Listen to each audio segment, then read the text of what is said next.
Hey AfterBuzzers, welcome to this spooktacular edition of Spotlight On. Today I have a devilishly talented actor who, you might recognize visually and behind some creepy makeup. It's Mick Ignis, and we're also going to talk about Stand versus Evil. Stand against evil. Yes, Stand against evil. Same idea. Close enough. Still fighting, still violence. Yeah. Stay tuned. You're tuning into the destination for TV superfan discussion, AfterBuzz TV. And now, let the buzz begin. Hey AfterBuzzers! So the name of your project one more time. Is Stand against evil. It's the same adjective in a way, right? Versus, against. It promotes conflict, and that's what this is all about. It's conflict. Yeah, okay. Well, welcome. Good to be back. Why don't you let our viewers know your name, where they can find you online? My name is Mick Ignis. I'm a character actor, does a bunch of really weird, creepy monster and non-monster things. And you can find me on Facebook at facebook.com/official Mick Ignis, Mick Ignis on Instagram, and Ignis Twote on Twitter. Nice. And right here on this show right now. It's crazy. Well, you're a vampire. Can they record you? Why not? Well, it's a mirror, so. Well, it's the silver in the mirror. So here we go. So in this digital age, we're totally fine. Oh, perfect. Great. Vampires take all the selfies they want, and it's totally cool. It's magical in a way, right? It's a good era for vampires. Do you think the vampire era in pop culture is still alive and well, or is it kind of over? I think it's at a bit of a lull right now. I think they're trying to figure out something new to do with it. When it gets so oversaturated in different content, it's hard to think of something original. But another Underworld's coming out that a bunch of friends of mine worked on. Apparently, that's going to be really cool. And who knows what's next? Maybe werewolves will be next. The zombie thing is still going strong with Walking Dead, but it's pretty much just Walking Dead has the monopoly on that. Maybe mummies will be next. Maybe mummies will just be going crazy with the whole Egyptian thing. I heard Ghosts was kind of the next one too. Oh, Ghosts are always just kind of like it's timeless. They're always there. They're timeless. Can't go wrong with Ghosts. Have you heard the parallel theory that like what monsters are popular reflects current culture as well?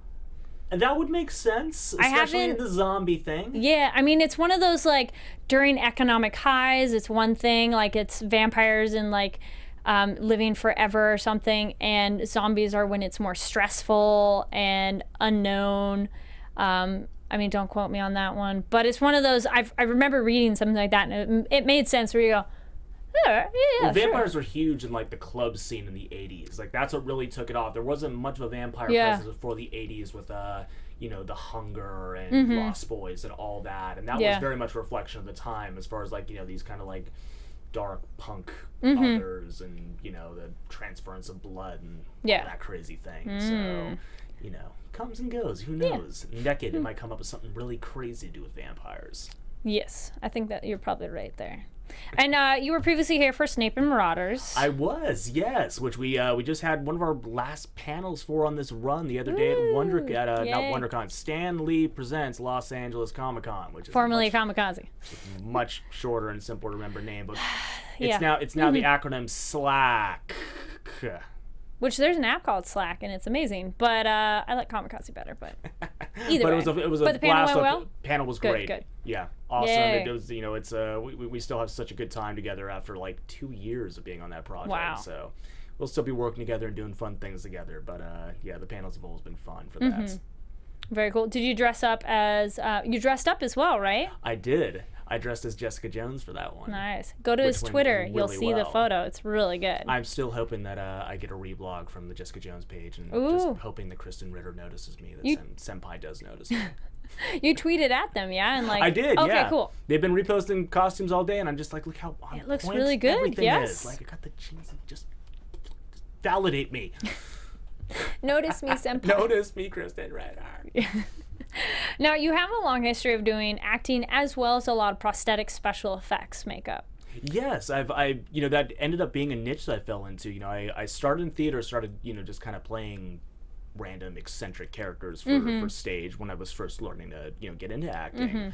But at the same time I was studying acting, I was also training as an effects artist as well. So cool. I was making the stuff they put on me today, and one thing led to another, and those worlds just kind of combined in this interesting way, which is a way that when I started out in this, I never kind of expected to go in this direction. But the amount of characters and the amount of different personalities and physicalities and voices and everything I can play with is insane, like way more than I could ever imagine. It's crazy getting a script now and not knowing what I'm going to look like on the day of. And it's also a really cool collaboration between not just me and the writer working on this character, but the effects artists who are building it. They put in their own spin on the personality into the character, and there's a lot of interesting elements that have come into play as I start to play these characters.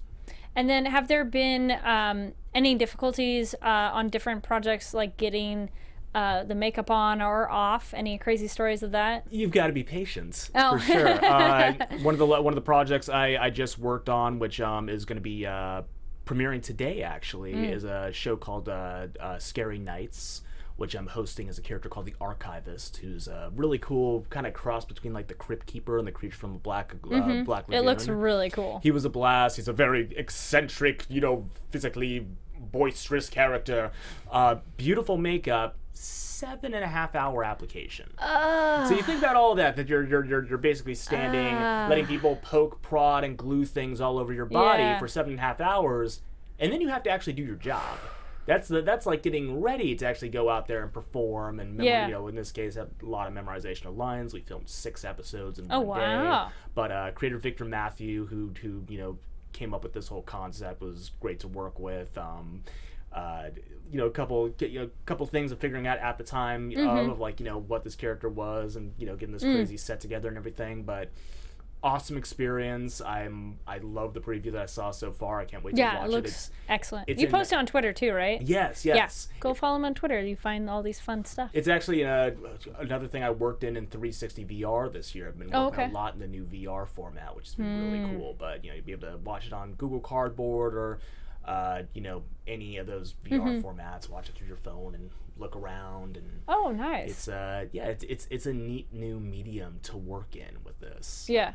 Now with Scary Nights was so it's all that prosthetic, and is it more the Crypt Keeper's role of you introducing these stories and closing them? Exactly. Okay. It's as the archivist, you enter into my world where I've collected all of these various stories and moments throughout the universe in my massive library, and I introduce and finish each episode. So I'm digging around and finding my story in the abyss and seeing something super spooky and creepy beforehand about it, and then as I'm picking this story up, I'm able to toss it out to the audience, and then it wraps around you in 360 degrees. Can you watch it non-360? Like, is that only where you can watch it? Or? I think you can you can use your cursor as well, and kind of like watching your computer and stuff like that. Kind of like the Facebook 360 stuff. Yes. You watch on your computer. Cool. You can kind of curse around and do all that. For those of us maybe not so technologically advanced. I still need to get my headset and everything so I can actually properly experience this stuff. Yeah.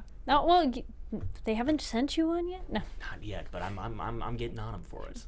Do you listen to music or books on tape or something while it's those 7 hours? It's actually not a good idea to, because that I've tried it before, and I've had artists who's like, oh yeah, listen to music or something like that, and it gives you too much of an idea of how much time is passing by, and then it seems like things are going by much slowly. It's like if you watch the entire movie, you're just like, okay, an entire movie's gone by. It's only been 2.5 hours. I still have another, such and such to go.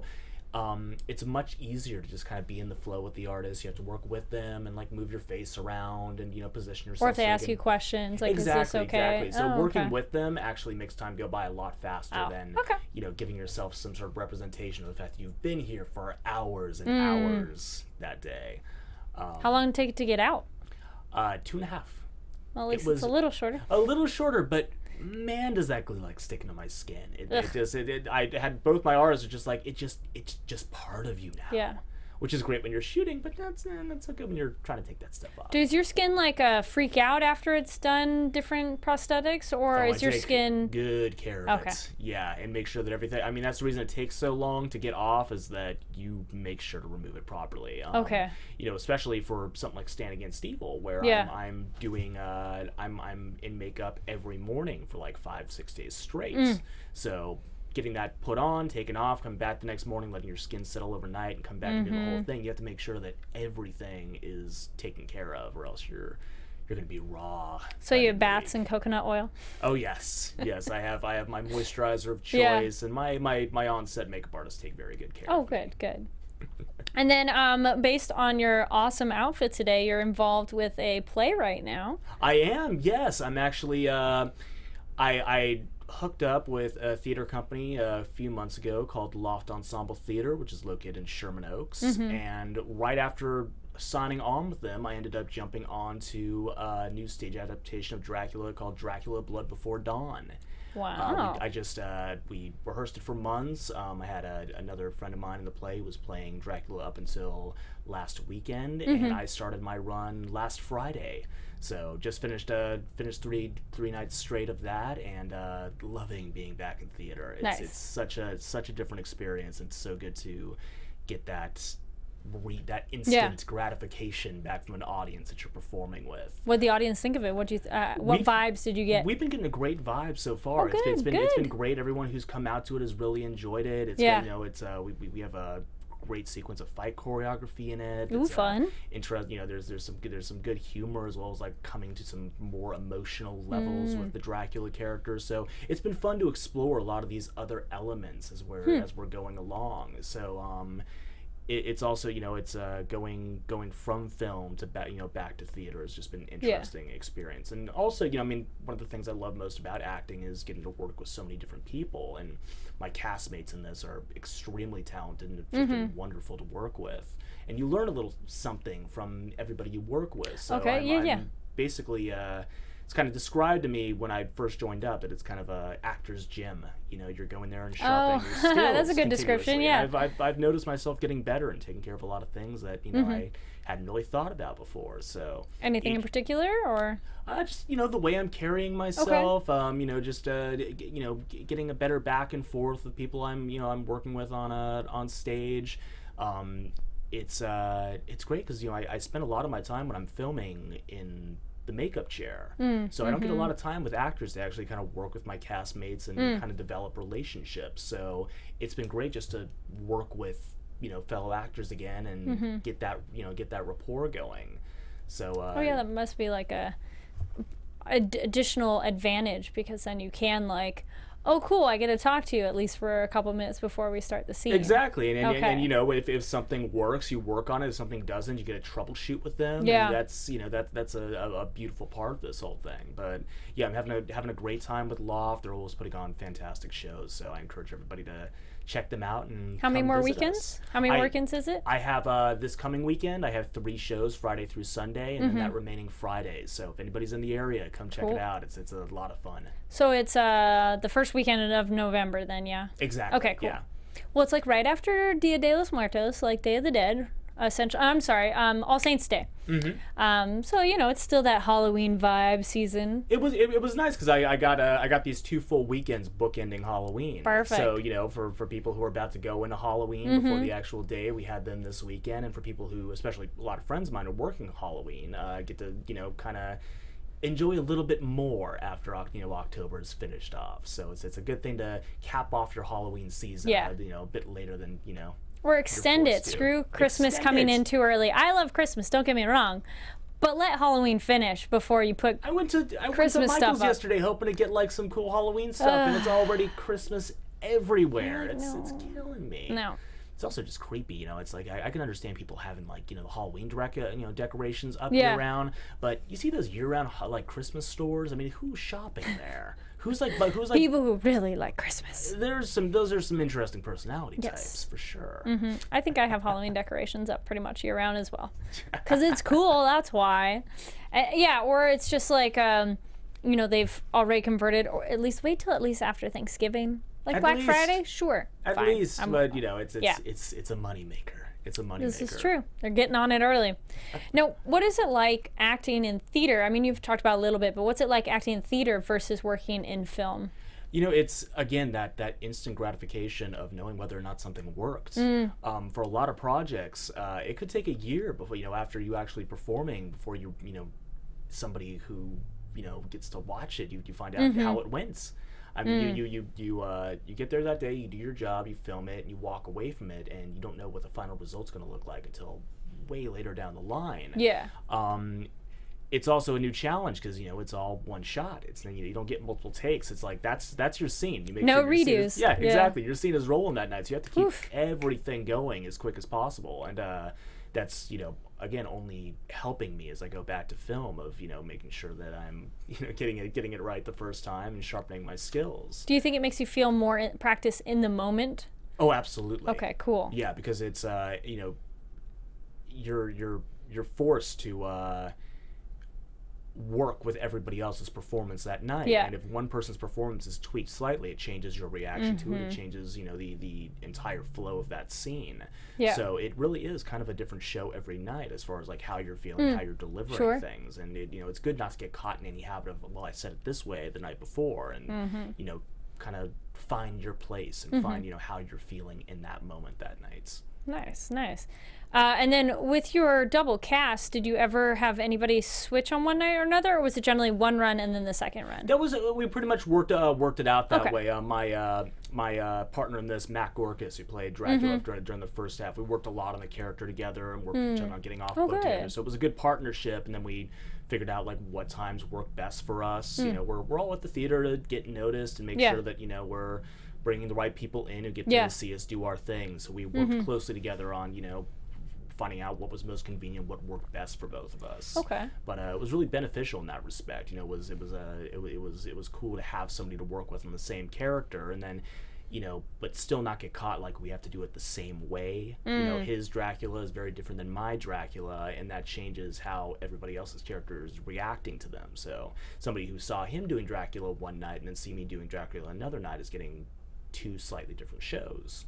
That must be entertaining in that sense of like, keeping everybody on their toes of, again, being present and really listening to what's going on because it's a different vibe. Yeah, totally. Which we've there's definitely been some adjustments that I've heard from my castmates on how they're responding differently for each one. And then you're on this new exciting project. So you already got a couple things. So we got Scary Nights premiering tonight, and then you got a lot going on. Dracula this past weekend and coming up. And so what's the new one that's coming out soon? Right now, which actually we got a special Halloween surprise today, but Stand Against Evil, which has been popping up, been seeing myself on bus stops and billboards all over the place, which is absolutely amazing, is officially premiering November 2nd. But for people watching right now, you can actually watch a preview of the first episode on IFC's website right now. Nice. I'm actually in the first two episodes of it as two completely different characters, two different demons fighting the leads. Nice. And I could not be prouder to be part of this show. It is hilarious. It's witty. It brings those horror elements really nicely, kind of like that nice blend that you'd find in something like American Werewolf or Shaun of the Dead or something like that. And it was an absolute blast to work on. It was created by my friend Dana Gould, who I've been friends with for a few years now, who on top of just being a ridiculously hilarious stand-up comic, is a hardcore monster kid. So this is his passion. This is what he's always been interested in, and it shows. I was just going to ask, so is it one of those you can tell? And that's great. Here's the thing. I mean, I love playing creatures. I love playing monsters. I was going to say, we have some photos of your monsters. Oh, yeah. There I am. That's the poster. Yeah, that's one of the ones that's been floating around right now. That's me as the Baphomet in the center. That's a creepy looking photo of me.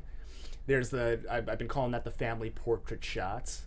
All right, we'll just land on one and talk about it. So this is That is me as a character called Stella Stannis, and you meet her in the first episode, which is online right now. Creepy. And she is one of 172 witches that were burnt in this town of Willard's Mill. Since her burning, she actually put a curse out on the sheriffs of Willard's Mill, sheriff that burned all the witches, Sheriff Eccles. From him on out, every one of the sheriffs in this town has mysteriously died in some horrible way. Up until our main character, Stan Miller, who is played by John C. McGinley. We'll do this. Sorry, that photo right there. Let's look at that one. Next one up. Yep. Yeah, that's him right there, right? Yeah, there's Sheriff Stan Miller right there. Well, former Sheriff Stan Miller, actually. Oh, is that why he's not dead yet, then? Well, actually, the reason behind that, we start our first episode of funeral for his wife. Okay. And his wife died unexpectedly. They're not quite sure what happened, but they're having a funeral for his wife, and are all mourning him. And all of a sudden, at a funeral, he sees this kindly old woman turn into that horrible creature you see before, mocking him. He's the only one who unfortunately sees her in this way, so needless to say, he freaks out. Huge confrontation. He starts beating the crap out of an old woman, which doesn't look great for the sheriff to do, and is forced to resign. So he is a very surly kind of Archie Bunker, man of his time sort of guy. So bit sexist, bit misogynist, would rather be in his lazy boy chair at home than do any of the crap he has to do on this show. Yeah. But the new sheriff that moves into town, who's played by Janet Varney, who's wonderful in this role, is... I think the next group shot has everybody. Yep, there we go. Yep, there we are there. Who's played by Janet Varney, is Sheriff Evie. Who comes in and takes his job. So he's already embarrassed about losing his job. The a other one, woman. A young, beautiful woman who comes in and takes his job, who he's still kind of living at the department at this point. Oof. And it's slowly discovered that the reason that Stan has survived all this time was that his wife was the one who's been hunting these demons. And has been keeping him alive all these years. Completely unbeknownst to him, he goes into like one of her secret rooms and finds it's so a lady has been saving him the entire time, which you think he would learn with this whole thing with the new sheriff being in town. It's like, dude, your wife has been keeping you alive this entire time. But now that his wife is gone, though, all these demons are starting to pop up all over town. And you're the one in the window too, right? I am. That is me in the second episode, which you'll see on Wednesday. Yeah. A Baphomet character, which is another goat demon. I've played a lot of goat demons this year, actually. Apparently. But I love this one because he's been this is the billboard they've been using all over town. He's been making his way on the posters, so I've been seeing myself looming over bus stops, just staring anyone you know down. Recognize you within it? It's funny. I can recognize myself because I see my bottom row of messed up teeth very easily in that. But I've had friends taking selfies with me when they see me around. They'll like send me a picture. Hey, I saw your bus stop out here and everything.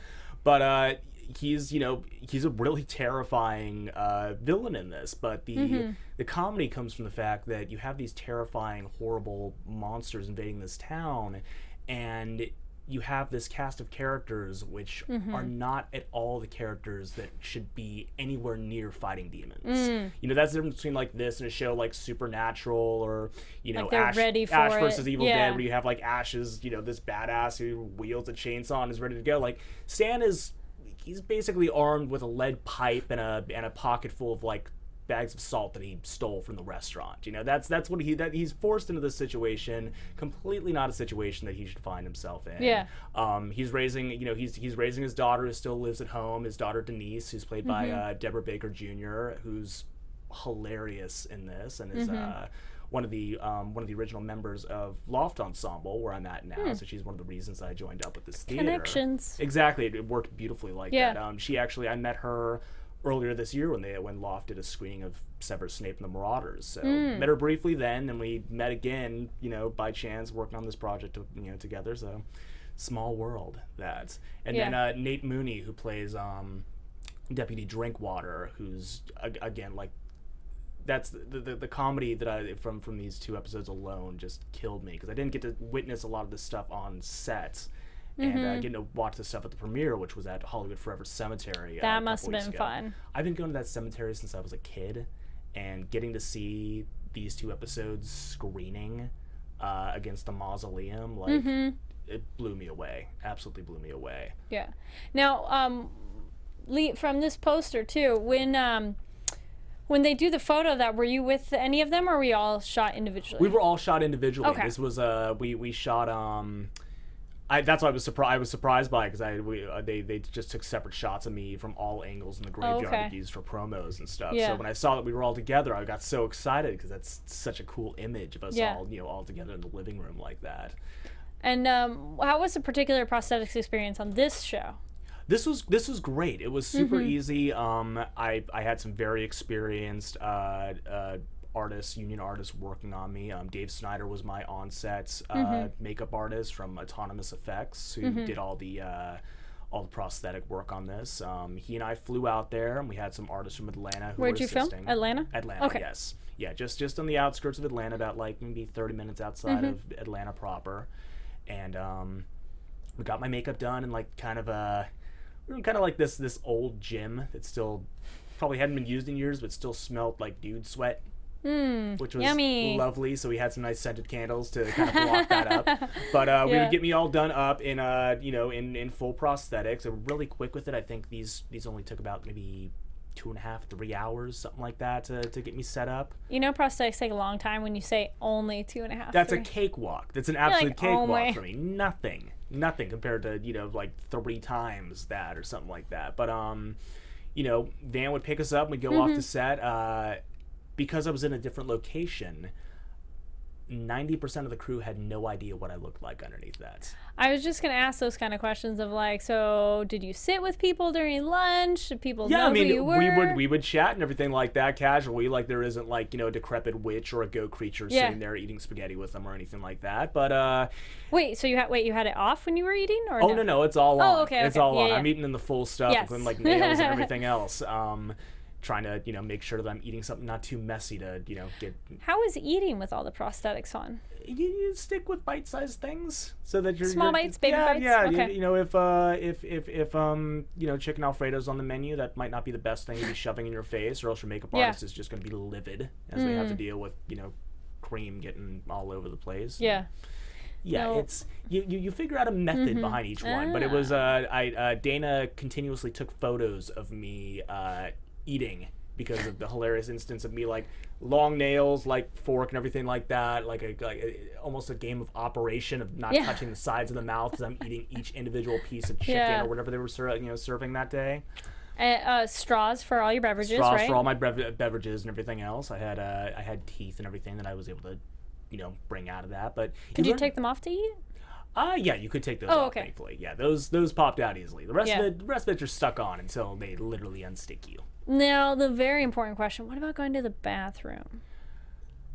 Not too much of a problem with these ones, thankfully. It's because it makes me think like a onesie or something, like some costumes where it's like your body up to your shoulders, where you gotta like take stuff off. But I would hope they made it compartmentalized. I've only been on one film where that's been a problem, where literally I've been in a suit that the prosthetics were glued into the suit itself, and halfway through the day I'm realizing that I have to piss, and there's no fly, so literally they had to cut a hole into it.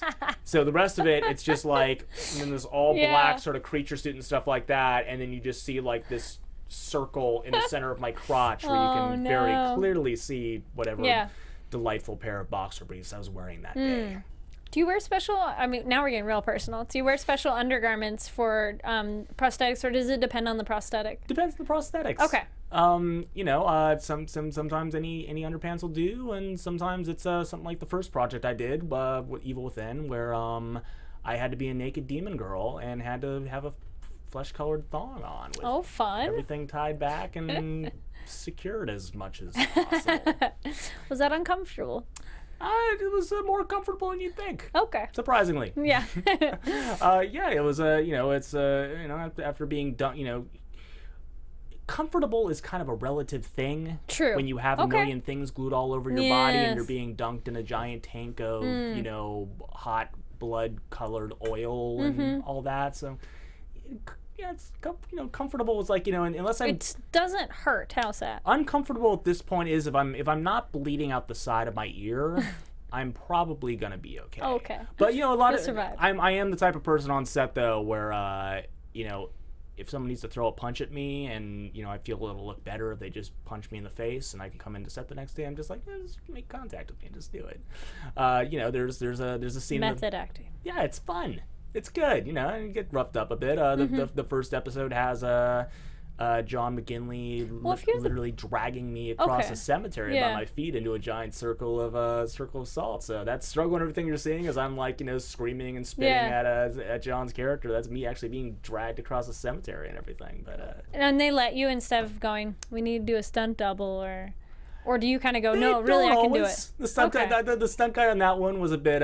He was a bit like, no, we really should probably put pads on him. But you know, just roll with it. You know. But that's cool, you gotta do it, because then that makes it more real instead of, no offense to some people are awesome, but it's certain times. As long as you clarify that with your castmate beforehand that you're doing that, that's the important element to it. But you know, that's if you want to roll with it and that's what you want to do, it's good. Now, with all the prosthetics on, doesn't that make it almost easier for someone to hit you? Because you're like, no, really, I can't really feel it. Well, yeah, there's some padding. Okay. Sometimes it could be a little bit more difficult. As Stella Stannis, the contact lenses I was wearing for that, I was completely blind. Oh, really? They were not only scleras, but scleras that were painted over the pupil. So the entire time I was filming as that character, I was blind on set. So you're just like... Had to figure out everything. Had to like try to make out silhouettes, like very, very slight silhouettes. And that was an interesting challenge in and of itself. I remember one night filming outside, I literally had our directors Jack and Justin literally pick me up and carried me from one location to the next. To just probably faster than like holding your hand and much leading quicker, you. and I felt like a king. There you go. That's a good way to look at it. I was going to say, is it a humbling experience having people lead you around and you don't know where to go and you're like you're a baby? I'm going to pretend to be blind. Like on every set, it's like, oh no, I can't see in the makeup. You're just going to have to carry me from one place. Like that, go the king way, yes. Star treatment. I can't walk. Carry me. Yeah. And then I see you got your nails done. I did. I always try to do my nails for the premiere, so I actually have Stand Against Evil written on my nails. Yeah, it's pretty intense. November 2nd on the thumb. I have IFC's logo because the network has been unbelievably cool this entire time. They sent you a poster? They did. Right? I asked one of our producers, Frank Sherma at Radical Media. I'm like, hey, I've been seeing these posters all over town. This is so cool. Is there any way I could possibly get one of these so I can hang it up in my living room? And he forwarded me on to IFC, and like one of their marketing people, Nance, like got back to me immediately and is just like, hey, you want a poster? We'll send you one tomorrow. What's your address? Yay. And I was so excited. I showed her friend. It's like, what else you want? We'll send you a whole bunch of stuff. Oh, fun. I'm like, yes, anything that has like cool Stand Against Evil stuff on it, I will gladly take that. And you're like, merch, free proudly. merch? Who can say I no? love it. Yeah, the t-shirts they came out with look like these like ridiculously badass black metal t-shirts, like says Stand Against Evil in this creepy font, has me as the Baphomet with a pentagram in front of me with, you know, other creatures around, and the marketing on this has been cool. But IFC being a smaller network and being a little bit more independent like that, they've got a lot of freedom to do this stuff. So they're able to take risks with crazy shows like Stand Against Evil or weird shows like, you know, Portlandia or something like that. Yeah. So, you know, another one on the network. They end up doing some really neat stuff on there. So they've been very behind the show. They put on a hell of a premiere at you know, with photo booths and everything set up. There was somebody dressed as the Baphomet in like a Baphomet mask. You're like, that's me. I flipped out. I like had to get a photo with them. Yeah. It's great. Now, did you have to reintroduce yourself to some people? Be like, no, I'm the thing with the face. For a lot of people who weren't on set who've just seen me in the show, like, you know, I'd be introduced as like he's in the show. It's like, oh, like what episode? Who'd you play? Like, this one, I'm right on the screen right there. A few people I'd be reintroduced to. Thankfully, I was able to meet a lot of people, you know, especially my castmates and everybody outside of that. You know, John, I met like 4 days into filming. I just went to set outside the makeup, and people thought I just, you know, was some random guy walking off the street until they heard my voice, but actually there you go. They would be like, you're like, hold on, close your eyes, let me talk, and you'll recognize me. Yeah, they would see me, they would hear me down the hall and think the creature was in that day, and then they'd see me, it's like, oh, that's what you look like. Okay. Or would they hear it come in and be like, so where is he? Exactly. You're like, no, really, this is my face. Now, people can't quite tell because you're sitting down, but you're also a rather tall gentleman. How tall are you? I am. I'm around 6'1", something like that, and very, very thin. So yeah. A long, so it makes you look even taller, I think. Exactly. Yeah.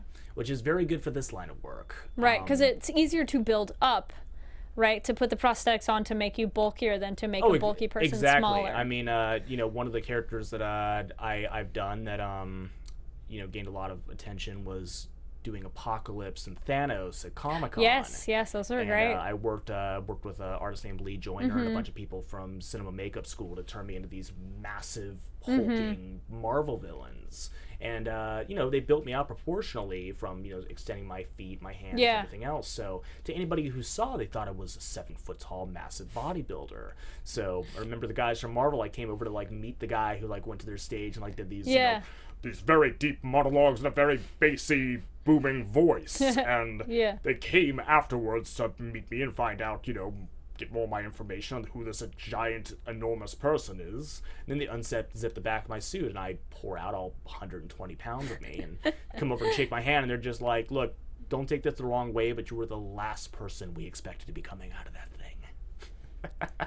No, but then that's fun in a way, right? Because then that really shows your transformation and ability to become these otherworldly and other types of creatures that most people never get a chance to do. Well, that's what's so fun about, you know, everything that's coming out this week is, you know, for Stand Against Evil, the way we actually filmed these at the same location, kind of like a film, like you just shoot everything for that season in one location and move on. Saves a lot of time and money of moving things around. But because of that, I didn't have 1 week as Stella Stannis and 1 week as the Baphomet. I would go like 2 days as Stella, 2 days as the Baphomet, Stella, Baphomet. Oh, okay, that's interesting. So I would, but you know, they move very differently. They're very different characters. So it's literally just a completely different kind of performance from one day to the next on that. Which was fun to be able to show that off. And, you know, if it gets, you know, goes on to season 2, I'll have some more characters to play in season 2. But you would never know it's me. You know, you couldn't look at both these characters on the screen and be like, oh yeah, that's the same person underneath that. Now, how long's the full season? Do you know? 8 episodes. 8. For this one. And so you're 2 of 8, and then do you have any roles in the later bits? No, it's already filmed. Yeah, just the first 2 episodes for this one. But 2 out of 8's a lot out of 8. You know, it's not 2 out of 20. I'm very, very thankful for it. But hopefully, you know, we'll see how the first 2 episodes go, and hopefully we'll be able to tell a lot more stories with these guys as you know, as it progresses, and we'll, you know, get a longer season next time. We'll see what I end up looking like. Yeah. Now you've played also male and female characters and dressed up as male and female characters. Do you feel that's an advantage that you have to be more fluid and ability to do both? Thankfully, yes. That's a good thing about the body type I have, is that I can do a massive, sort of like very masculine hulking character, or I can do a more feminine female character, and I've done that both in prosthetics and outside prosthetics. As a matter of fact, Dana and I met, Dana Gould, who created Stand Against Evil. When we met, we were actually working on a film together. We were going to be acting in together, that our mutual friend Frank Dietz wrote. That was this vampire film, which I'm still hoping gets off the ground because it's such a fun script. But I was a female character in that. Outside prosthetics, I was just a blonde, Victorian-looking, mentally unstable vampire girl in that. I changed my voice in that. I changed, worked on the performance of that. But it was basically, I was hired on basically as an actress for that. But that's where Dana and I first met on that. I think the first couple times he saw me, I was a girl, and then he met me later on at the convention as Mick. Okay, and then you've also done like Joan Jett, right? You did an outfit. That's just me on like any other given day, really. It's just very Joan Jett inspired, That's funny. With my gender and everything like that, I'm back and forth. Well, not funny, haha, but fun. Yeah, no, it's I pull off the Joan Jett look well, thankfully, luckily. Do you have a lot of wigs? Just a couple. Okay, just a couple. That one's a favorite one of mine. Just goes really well with the whole thing. Jessica Jones is a wig too, right? Yes, that was that which was funny because when I first put that one on, it just looked like my Snape hair from a year ago. Not that it looks like a wig, but I'm like, I know your hair's not that long now.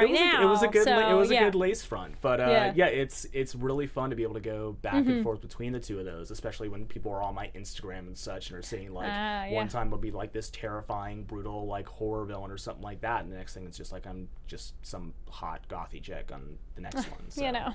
Just day to day. It's nice to have that range. Yeah. Very fun. Now, do you want to, I know you've talked about, even though you enjoy prosthetics, you enjoy out of prosthetics as well. Is there one you prefer more or the other going forward, or whatever opportunity comes your way? I think it's less to do with actually the extensiveness of the makeup and all that, as the extensiveness of the character. The great thing about Stand Against Evil, what I loved so much about reading it, was that it was clearly written by somebody who likes monsters and isn't just using monsters as a prop. They actually have a purpose in it. They move the story forward. And there's, I could explore these characters and do things with them. Unfortunately, for a lot of projects, the creature does not. He looks really cool and he looks great on film and everything like that. But it's really, how scary can I be from point A to point B? And moving forward, I'm hoping that people will see me as just not somebody who's willing to put up with being in makeup for 12 hours a day and all that, and seeing what I can bring to the table as an actor and what I can do personality-wise. And that could be under prosthetics, that could be out of prosthetics. I'd like to do more outside the prosthetics as well, but that's not to take away from the possibility of playing a really interesting character with a lot of depth that's in them as well. It's nice to be able to say things occasionally, have a little bit of dialogue. No, that totally makes sense too, because it's like, monsters, they're important too. It's one of those, like, monsters are people too. But yeah, it's like one of those, it's just this thing and they don't really get any depth, and that's just almost kind of boring as you, the viewer. So it's more engaging when you're like, oh no, there's more to this creature. It's a bit of a shame, and this is why I like going back to doing Dracula right now on stage, because the original Universal monster films were not pop-out scares. Bela Lugosi and Boris Karloff and Lon Chaney, these were some of the finest, most well-trained classical actors. And the fact that they were taking on these characters that had a lot of depth to them, and they were the stars of the show, and they were the most interesting characters on screen, which is why they're so iconic. That was a huge spectacle. That was a big deal that they were taking on such complex characters, and there was a lot of prestige behind it. As it went down the line, past the Jack Pierce days of Universal, the monsters started switching over to more just rubber masks, walking around and being scary, while attractive actors and actresses reacted and ran away in fear. And it didn't have the same depth as, like Bride of Frankenstein or something like that, where you feel for the creature in that. And he's the most emotionally complex character in it. Just last week, I went to a National Public Theater screening at the AMC of Danny Boyle did a production of Frankenstein. Oh, wow. And it starred Benedict Cumberbatch and Johnny Lee Miller as the creature and the doctor. And during when it was playing, they would actually switch roles. Ooh, that's interesting. But it was beautiful. It was terrifying. The makeup looked amazing, but the character in that and just the emotional intensity of how, like, those relationships developed, it was probably the truest adaptation I've seen of the Frankenstein novel that Mary Shelley wrote, as far as really getting to the core and really getting to, like, the real points of why this story was written. So I love playing monsters. I feel that there's so much more you can do with these characters, because stories of gods and monsters are the oldest stories we have. Going way back, people were saying it's like, oh, it's, people claim it's lowbrow, or it's just like, oh, this is, it's, the horror never really gets a lot of attention or anything like that. But back to Beowulf and, like, all these stories of mythology and stuff like that, and it's always stories of basically involving superheroes or monsters, and that's where our literature and where our storytelling comes from. And then I was thinking, like, how appropriate that we're talking about monsters on Halloween as well. Absolutely, yeah. Which, again, I have to remind myself sometimes it's Halloween. Like, oh yeah, it's Halloween today. Yeah, because it's like, oh, this is the day that I get to dress up spooky and do kind of spooky, creepy things. Well, that's that moment where you go, is it a costume or is that your just day-to-day clothes? Exactly, which I get a lot. It's you're like, oh no. It works when you're just kind of well dressed. Yeah.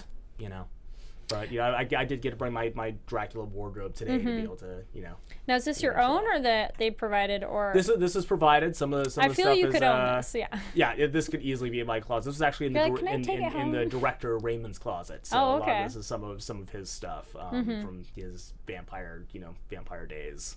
Yeah.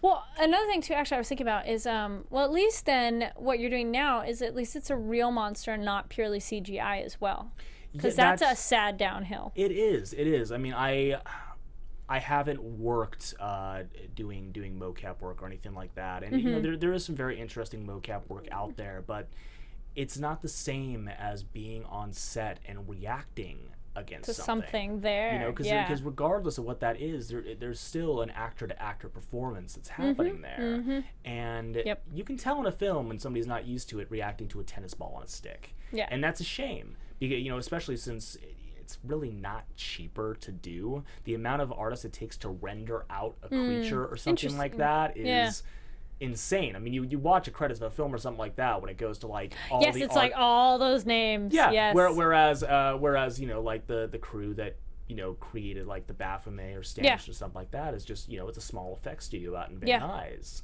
So it's maybe like less than a dozen people all together in that entire place that put this amazing character together, and then a couple artists to apply it. And there's so much amazing, not taking anything away from CG artists, because they do some phenomenal work. No, CG is great. I'm of the persuasion that it should be the prosthetic, like the real thing, and then CGI should be married together, of help each other where the other can't do what it's supposed to do. Yeah, there's a very happy medium between that. And we had some really cool CG artists who did some cool stuff on Stand Against Evil that kind of added in the post-production process, like things flying out of my mouth. I was just going to say, I'm like, shooting fireballs out of your hand. Like, we can have you gesture and have a weird hand, but like that's not going to happen. Exactly. You see, in the trailer for it, for the Baphomet episode, you see all this like crazy dark energy shooting out of my mouth as the Baphomet, and it's very difficult for me to shoot actual dark energy out of my mouth during that. So I'm very grateful to be able to supply that aspect. So there is a happy marriage. I think that anything that can be a makeup should be a makeup, but there's a lot of stuff that just due to physical limitations and due to a lot of other things has to be CGI, and that's where that can come into play. But there could be a marriage of them that looks phenomenal. I think something like the Lord of the Rings series is a great example of that. The orc makeups looked amazing in that.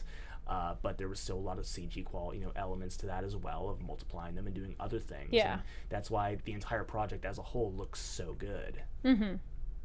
Well, we're come to the end of our time, but thank you so much for coming in. So we got a few things going on for you. Yeah, so guys, don't forget, Scary Nights is available today. And where exactly do they find that? Check my Twitter, so I can post the exact there link you go. for that. Perfect. You can still see him in Dracula. Next weekend is the last one that you're available, right? Correct. And then I'm going to be doing the following Friday as well. But come out next weekend. There we go. And then Stand Against Evil, available November 2nd. Yes, November 2nd on IFC, and you can go to IFC's website right now and see the first episode. Nice. And then why don't you let our viewers know where they can find you online? Oh, yeah, absolutely. You can find me on my Facebook page at facebook.com/official Mick Ignis, at Mick Ignis at Instagram, and Ignis Quote on Twitter. Wonderful. And again, happy Halloween, guys. Hope you're having fun. Spooktacular day. I was trying to think of fun like Halloween adjectives. I'm like, I like spooktacular. I'm just gonna stick with that. I like it. Yes, and thank you. I tried. And you guys can follow me online on Twitter and Instagram at Kari D Lane. That's KARIDLANE, and on Facebook at Kari Lane Actor. Thank you so much for watching. Make sure to subscribe to AfterBuzz. Catch all these amazing interviews we do here. Give video a thumbs up. Comment down below if you have any questions for Mick. You can comment down below or reach out to him on Twitter. And make sure to subscribe to AfterBuzz for our after shows as well, which we have tons of those. And iTunes, don't forget, give us 5 stars, please. And thank you so much for watching. Thank you so much for coming. Thank you for having me. We'll see you guys next time. Bye. From executive producers Maria Menounos, Kevin Undergaro, Phil Svitek, and the entire AfterBuzz TV staff, we would like to thank you for listening to the AfterBuzz TV network. To watch or listen to other after shows and post comments or questions, be sure to visit AfterBuzzTV.com. I'm Sir Richard Wentworth, and this has been a presentation of AfterBuzz TV. The views expressed herein are those of the hosts only and do not necessarily reflect the views of AfterBuzz TV or its owners or principals.